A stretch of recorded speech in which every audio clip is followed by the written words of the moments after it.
Okay, welcome back everyone. Okay, I hope that you have a lunch break just now.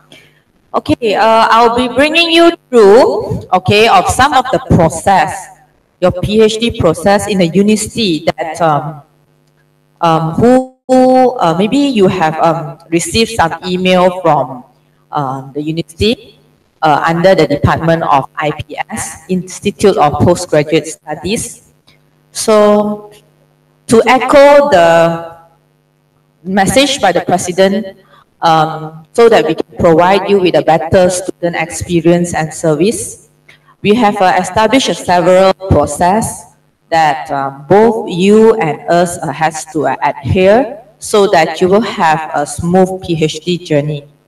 Okay, please pay attention of some of these processes because you will need to give us a certain feedback, provide us with your feedback so that you can stay as an student. Okay, so firstly, I would like to introduce who we are. So if you receive the email from the IPS, meaning you receive from this Institute of Postgraduate Study, so this unit is established to coordinate all the postgraduate program in MUST. And this unit is to ensure that our postgraduate programs are well administered, meaning we will try to track whether you are doing your job or your supervisor is doing their job, okay? So, and you will be better monitored and assessed, okay? And we will try to provide you with a good postgraduate experience. So this unit is headed by Dr. Janaka. He went out for a while. I'm the deputy for this unit. I'm Dr. Yan. And we have Ms. Yap as our executive in this unit.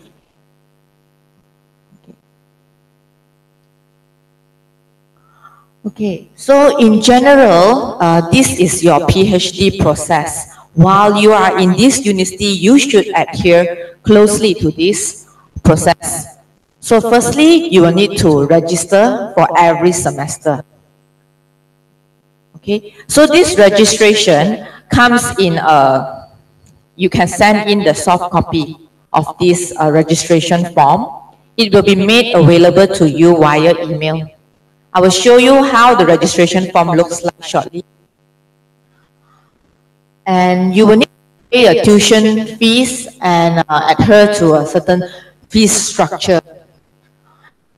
Thirdly, you will need to submit a progress report at the end of every semester.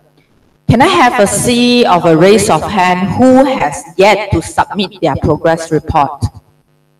Have you all submitted your progress report?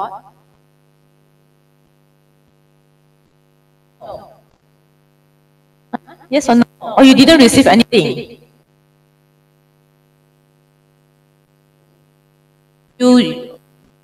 Anybody did not receive the email from our unit to submit the progress report? Okay, so this is, if you have received it, you need to submit it. Okay, this you need to submit at the end of every semester. So because we are running this is a pilot run. So actually the date of submission has expired. If you submit now, it's actually late. So we will be more stricter in to oversee this. So subsequently, if you do not submit your progress report at the end of every semester, you might be getting a warning letter. Okay, because actually why we are doing this is we just want to track your progress. Okay, we don't want the students to be doing something in the end. Okay, so we are trying to rope in. Okay, and the last thing, of course, you will need to present your progress and your findings for those that need to present your proposal in the colloquium. So this colloquium will be held 3 times in a year. Okay, this is about the registration of every semester.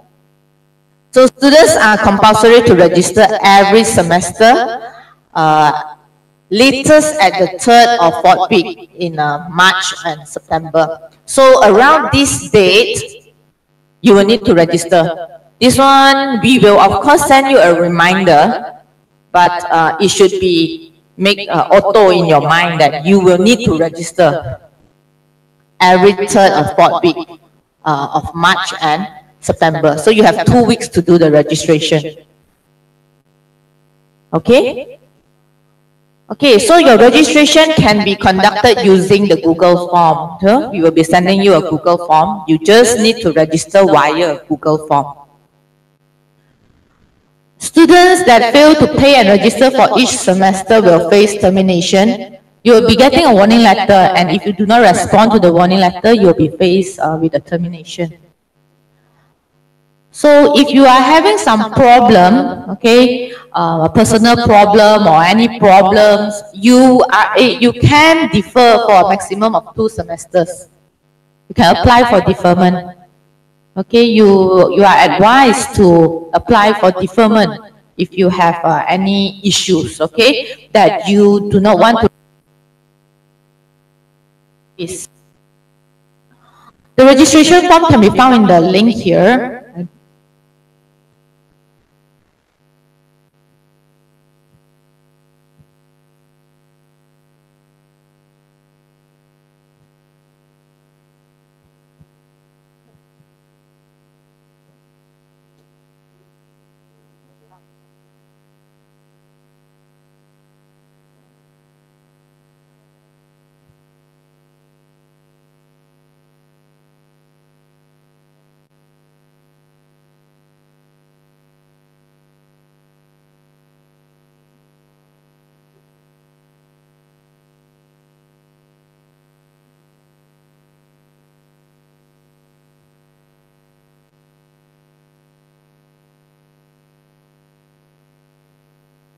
Okay, anyway, it's already available in the drive. It's a very simple form. Okay, maybe you can go back and explore. We will be putting this in the WhatsApp group and we'll be sending these slides to you. Okay, so if example you are PhD in management, you just click on this link here and then you will be directed to a form. Subsequent, the other programs will be here, so you just click on the link here. Okay, it's very simple. Okay, this is how your fees or your tuition fees billing shall go. For the first year, this is the usual one. For every end of the semester, you will be invoiced a 10K. So the thing that I need you to pay attention is actually this one. You need to pay the tuition fees by the 2nd week of the semester, or else the university will impose a penalty of 300 if you are paying your tuition fees later than the 2nd week. Okay, and all fees are to be paid latest by the 4th week of the semester. Okay, or you can either defer or maybe face a termination. Okay.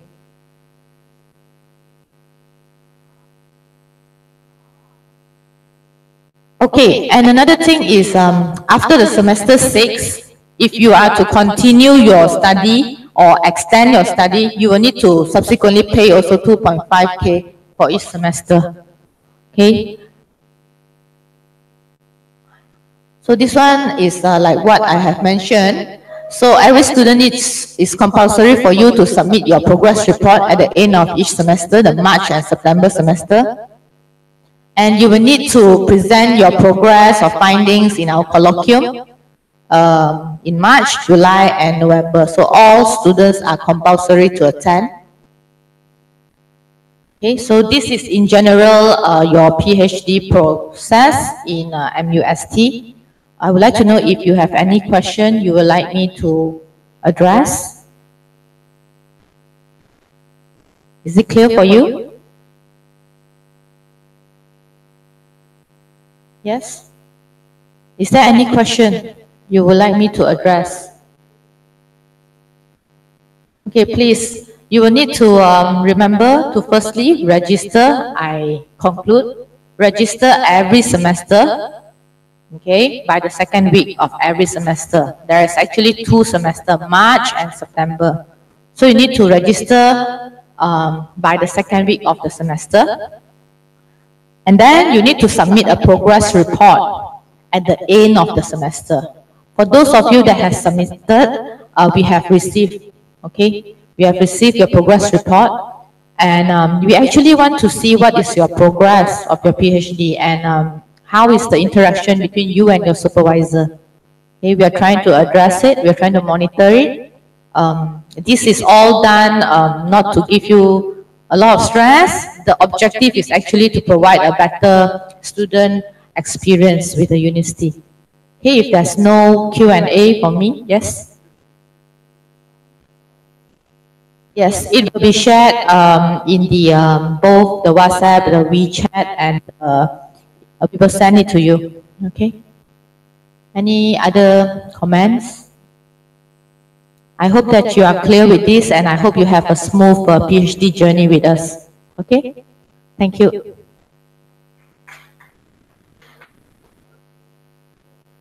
Oh, sorry, I'm the MC. So the next person that should be presenting is Lily. Okay, Lily will be presenting his progress update.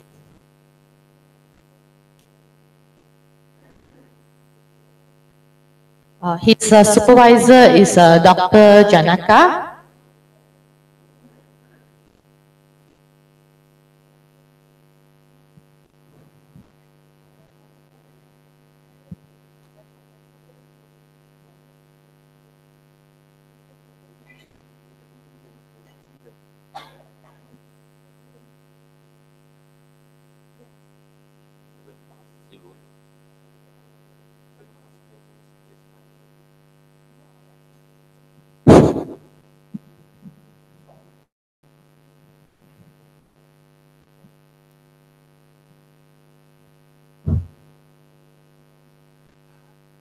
Hello, everyone. Good afternoon. My name is Lili. I'm from China.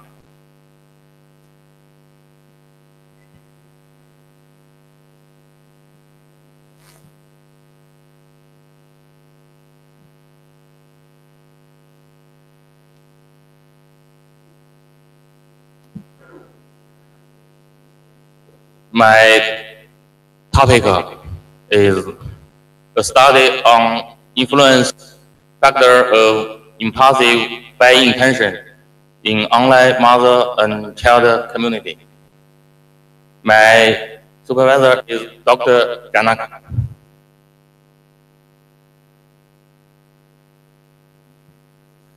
The first is background. The development of the internet in China.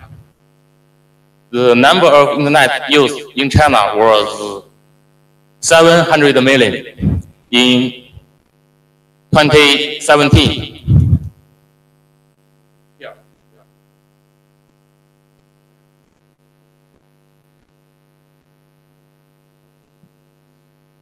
Second, I will introduce Chinese mother and child market.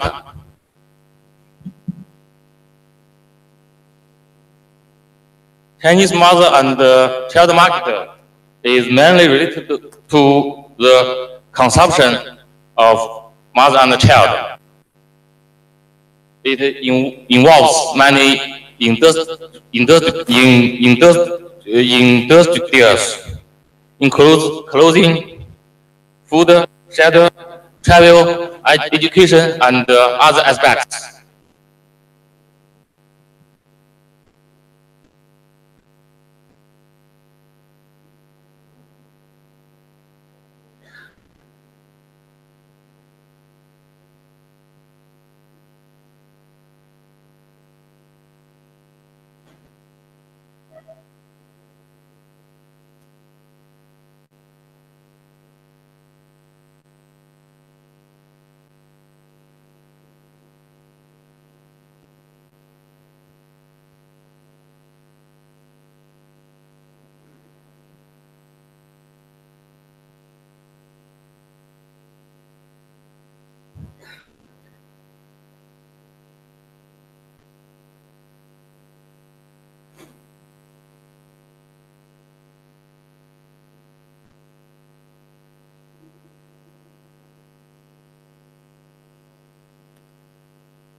Okay, sorry for the small interruption. The computer needs to rest for 2 minutes.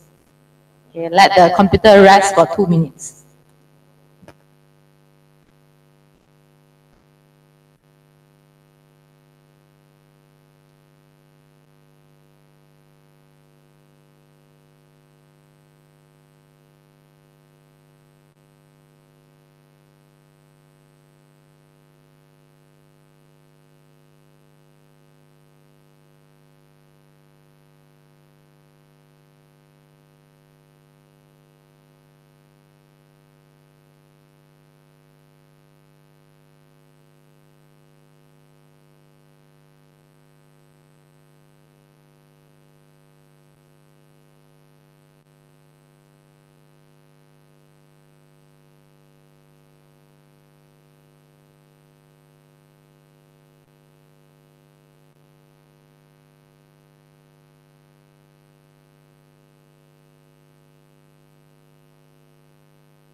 Okay. Okay.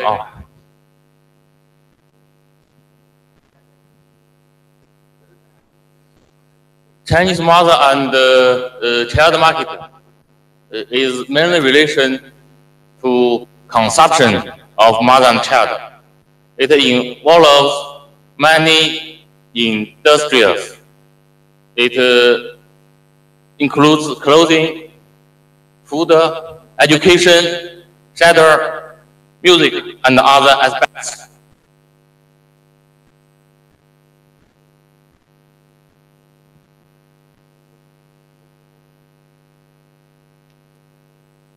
Chinese mother and child market, because the policy of the second child was implemented on January 4th, 2016 in China. The number of people born was 18 million in 2016. This 18 million.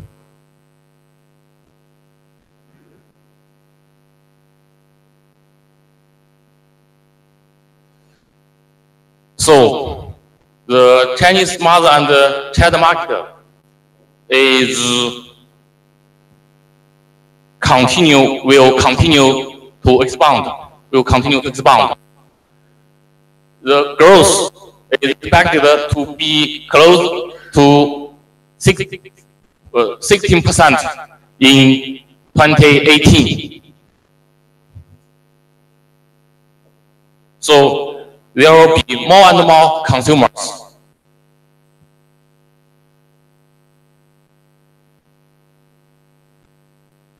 But in recent years, there were some phenomena in the MAC market. The first, buyers are susceptible to poor information quality. The second, more irrational decision. Buyers are willing to listen to other recommendations to purchase.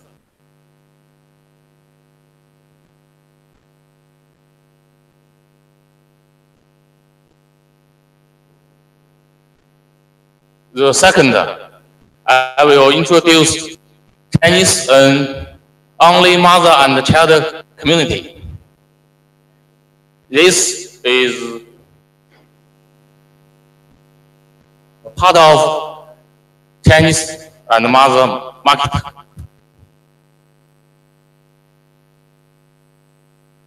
The main purpose of only mother and child community is information dissemination.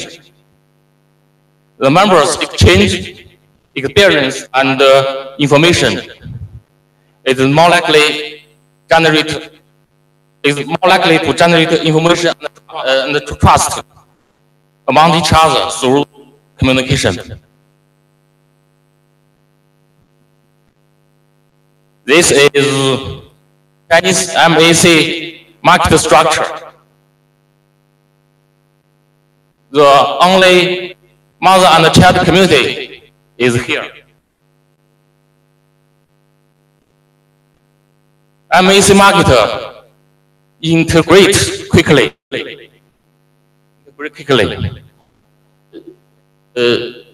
The consumer gives the information from the only MAC community. Then they purchase the good from the online merchandise sales or channel retailer and offline mother and child service.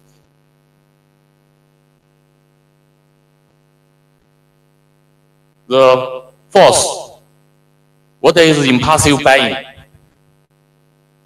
There were 3 stages for understanding of impulsive buying. This standing part, this order. This is the concept of impulsive buying intention. It has been defined as a sudden, often powerful and persistent urge to buy something immediately.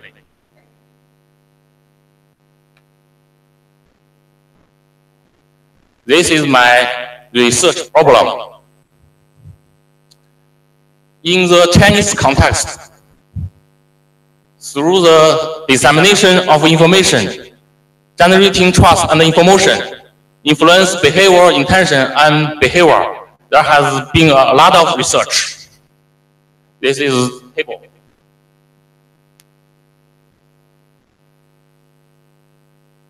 In the Chinese context, through the dissemination of information, generating trust and information, emotion, influence impulsive buying behavior and impulsive buying intention, there has a few research.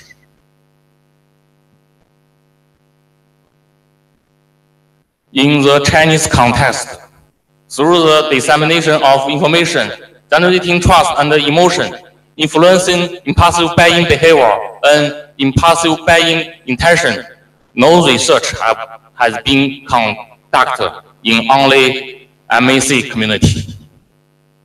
This is a gap.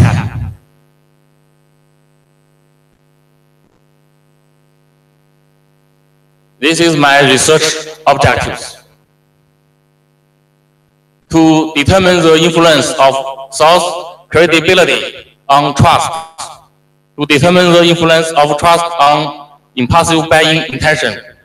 To determine the influence of information context on emotion. To determine the influence of emotion on impulsive buying intention. To determine the influence of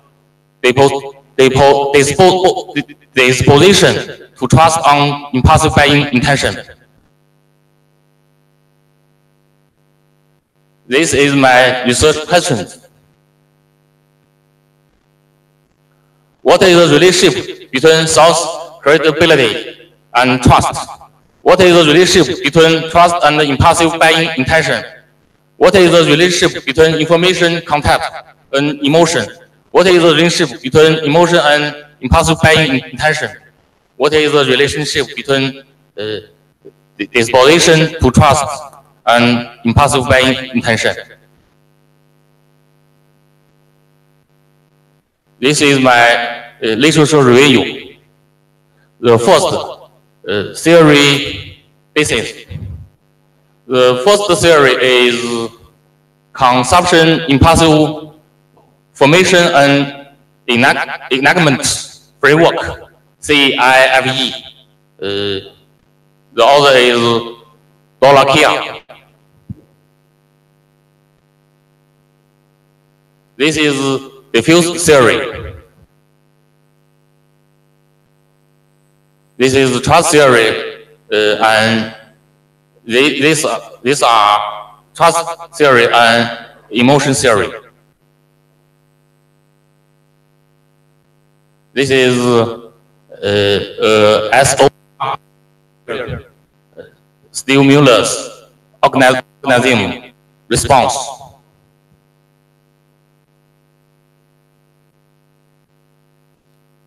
The second, I make a focus group.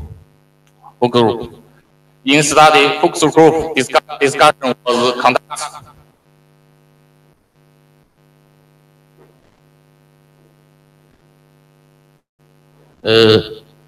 Guided by the following questions.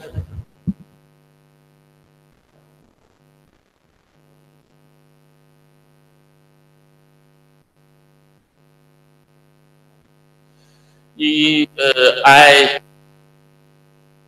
have some outcome. Add the variable of closeness among the community. Added the variable disposition to trust the community.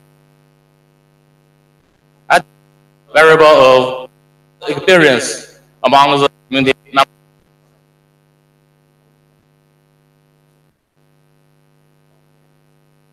The third is my framework.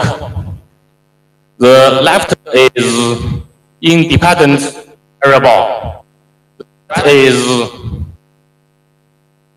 dependent variable. The middle is mid-18 variable. This is theory-based trust theory, diffuse theory, CF. Emotion theory is all theory.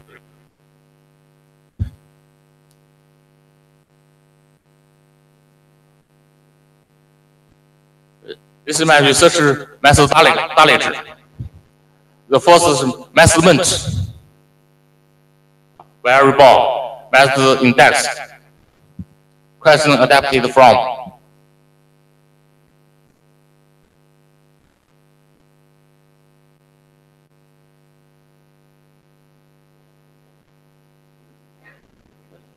This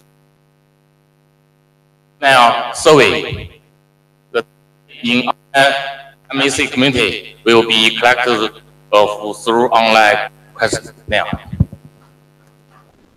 Thank you. Really. Okay, maybe we can hear for some comments from Dr. Janaka, his supervisor.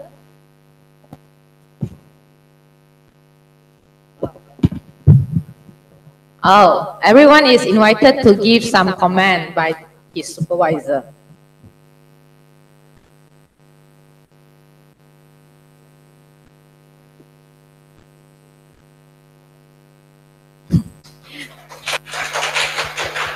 Okay, so we will follow on our colloquium by the presentation by Ms. Zhang.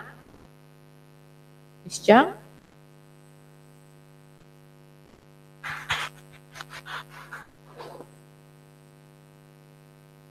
Ms. Zhang will be also presenting on her progress.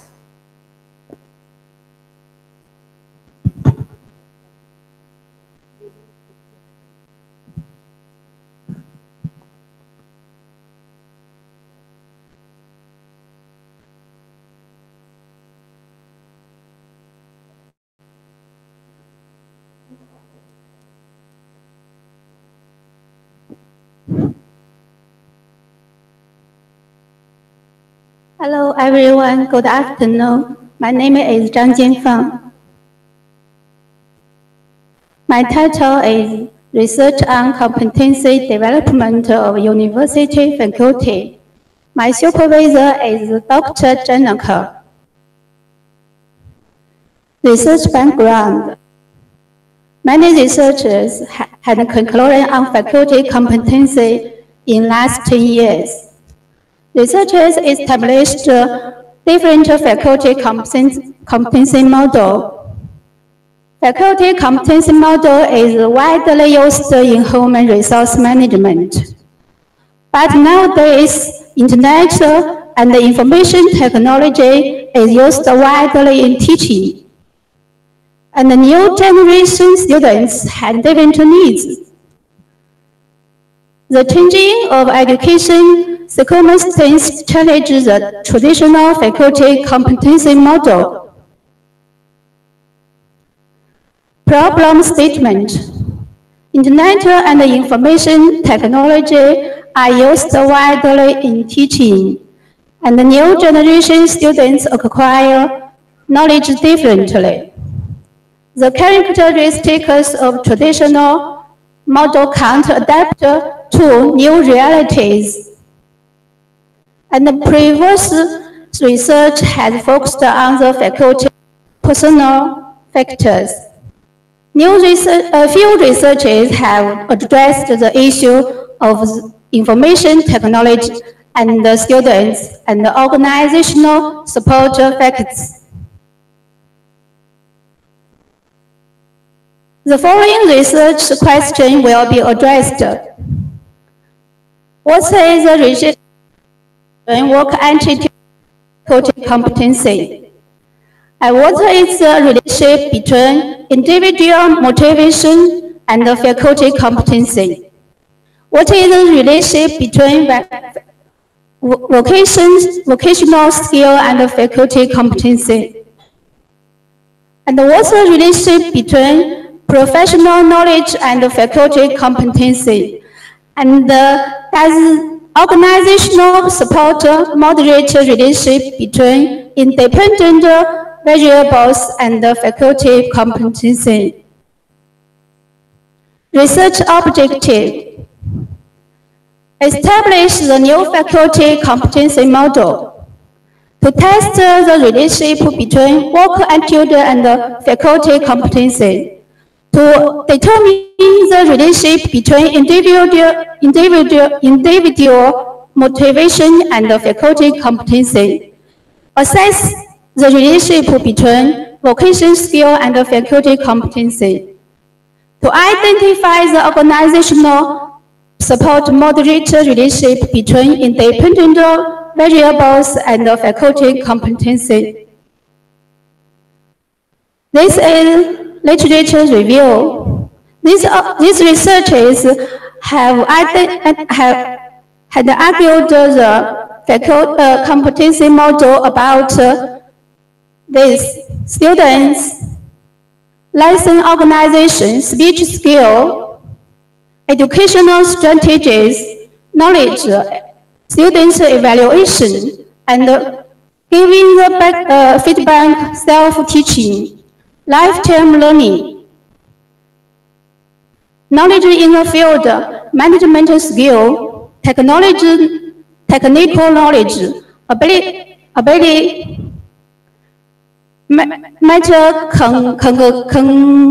cognitive abilities.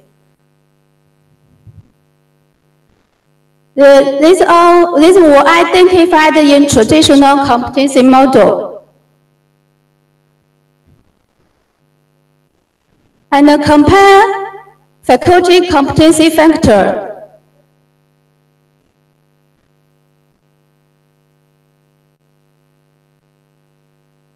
The left group is the traditional factors, and this is the proposed new factors, and this I added the personality, motive, information technology, and remove specific factors. Combine knowledge and learning factors. Identify the new faculty competency factors. And these 6 factors based on cognitive developmental theory, Thomas. And these 5 factors based on lifelong learning theory, Paul Langler.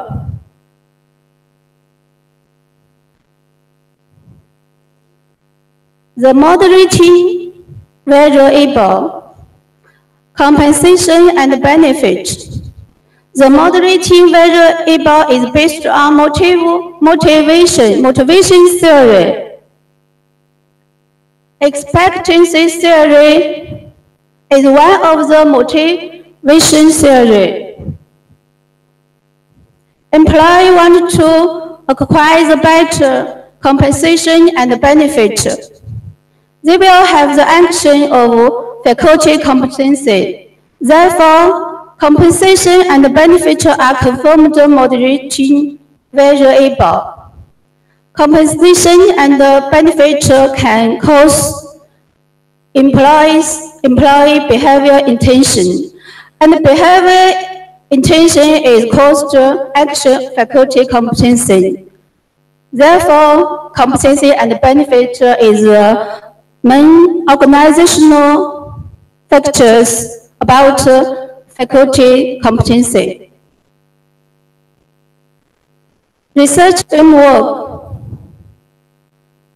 Work attitude, individual motivation, vocational skills, professional knowledge are confirmed independent variables. This is personal factors. Compensation and benefit are confirmed moderating variables. Organizational factors. This is dependent variables. Research approach. The quantitative research method is chosen to test the faculty competency model. And test the independent variable and moderating variable. The DAFI method. DAFI method is one of the experts interview methods. Faculty competency factors can be identified through educational experts interview. And to select 6 educational experts, carry out the investigation 2 times, collect information about faculty competency, get more precise information to establish questionnaire. Behavior event interview. Behavior event interview is an open behavior retrospective exploration technical to establish new faculty competency model. The interview needs to list the key situation in their work, including the positive results and the negative results. The interview will collect detailed information about 3 to 6 behavioral events. This is competency measurement, dimensionality and encoding. This is encoding. Research hypothesis. This is work attitude with factors. Hypothesis 1 and hypothesis 2, hypothesis 3 and hypothesis 4. This is moderating variables. Hypothesis 5. I will test the relationship.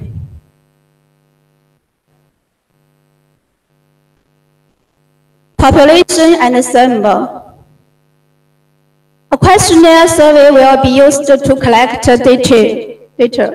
The questionnaire was based on the data that was collected from the DFA method and the behavior interview method. The population for this research included 20 universities of China. To collect 300 questionnaire, the sample is included 50% excellent faculty and 50% poor performance faculty. Last, we will use regression analysis. Multiple regression analysis will be used to test the relationship between independent variable, moderating variable, and dependent variable. Thank you very much.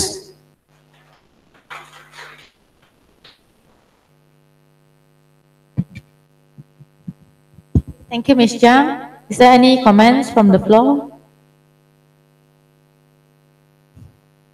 Okay, Ms. Jiang went back to her seat already, so we have to close the session. Your dinner will be served at 6.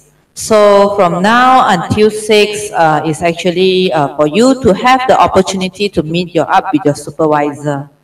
Okay, so you can feel free to go and catch up with your supervisor and use this opportunity to the fullest.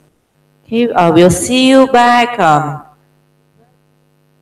Okay, the dinner place is here. Okay, don't forget to come back after you meet your supervisor because we have ordered so much food that it can fill 2 of you each, meaning too much food. Okay, so please come back here and don't waste the food. Okay, enjoy your dinner and we'll see you tomorrow.